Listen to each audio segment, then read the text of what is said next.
I'm Wayne Tompkins for the Daily Business Review. Here on Bankers Row in Coral Gables, where many South Florida banks are headquartered, executives have been hard at work trying to survive in a deteriorating economy. Loan portfolios continue to worsen, and despite some recent successes, new capital remains hard to come by. For community bankers like Rafael Saldana, however, there are reasons for optimism. Saldana's BBU Bank is one of several up-and-coming banks looking for opportunities in the recession and beyond. Nowadays, it's even more important. You know, the rules of banking were written many years ago. Let's be honest about it. Banking is not a new thing. Banking has been around. The way we know banking, essentially, the initial rules of banking were written by Adam Smith in 1776 in the Wealth of Nations. You read the Wealth of Nations, which is the base book of capitalism. It talks about prudent banking. It talks about some basic rules in banking that if you violate them, you're going to be in trouble.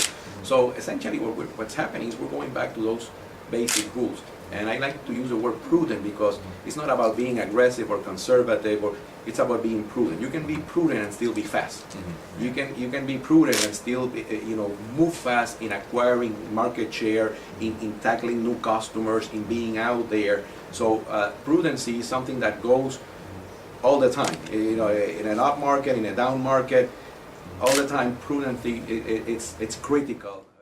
While the capital that banks need to fuel their operations remains scarce, there are signs things are changing.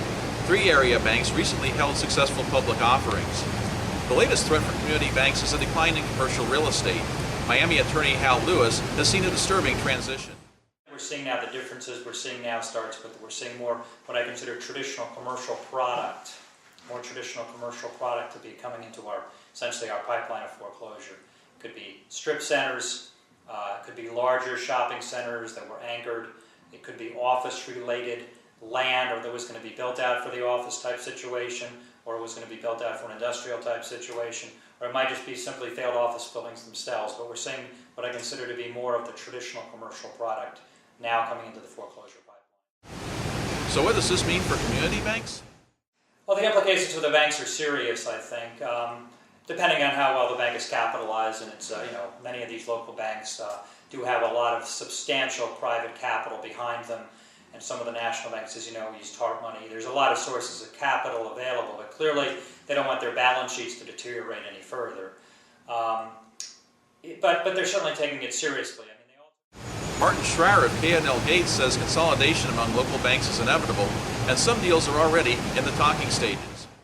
But I see a lot of banks that, a couple banks at least recently in South Florida, Southwest Florida, that have set themselves up originally for a much bigger platform and have high operating costs, have a lot of need for deposits and just aren't making it to that point. And they're realizing they either need to do acquisitions, which they don't have the capital for, or sell themselves and sell their platform to somebody a little bigger or someone who has the capital for this.